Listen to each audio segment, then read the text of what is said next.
Maidin luin a bhí ann. Bhí cruinniú ag cordachóir na Idirbhliaine leis na daltaí faoin taithí Oibre a bheith ar siúlacha. Chruch sí lista de na honnaid Oibre a bhí ar fáil ar an mala.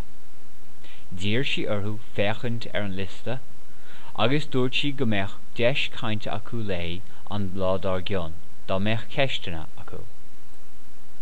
An ládar gcionn bhailligh na daltaí le chéile arís. Dír an múntóir orthú an raibh duine ar bith ag smaoinemh ar obair a dhéanamh sa ghráiste nó sa bhanscoil. Dardig Liam a lámh agus dúirt sé gur bhfuil leis sealadh chathab i mbonscoil, tuisc go mbeadh simige i bos múntóireachta amachchainte. Dúirt Seán go bhfuil simige san innealtóireacht, agus gur bhfuil leis bheith obair le Pictiúr sa ghráiste áitiúil. Díreach ribh bhriсе meán téirme na saona. Bhí an chéad taithí Oibre ag an rang.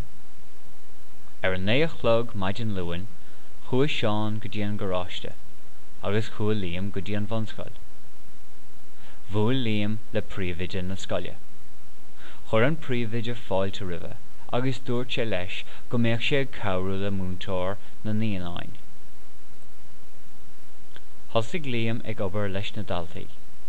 Chabhraigh sé leo le na gcuid léitheoireachta agus le na gcuid ealaíne. Bhí áisina iontacha sa rang. Bhí póstéir ildáte ar na ballaí, agus bhí leabhragáin lán de leabhar simúla.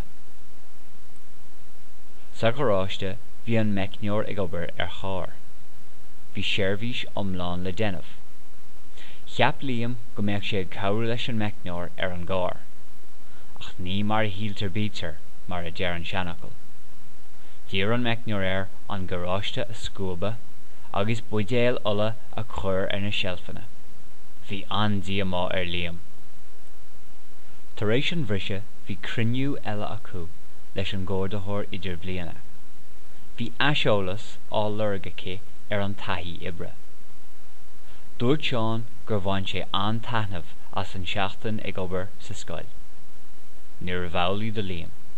Ní raibh sé sásta ar chorbe, tuisc nar tugadh seansdó a bheith ag obair mar Pictiúr.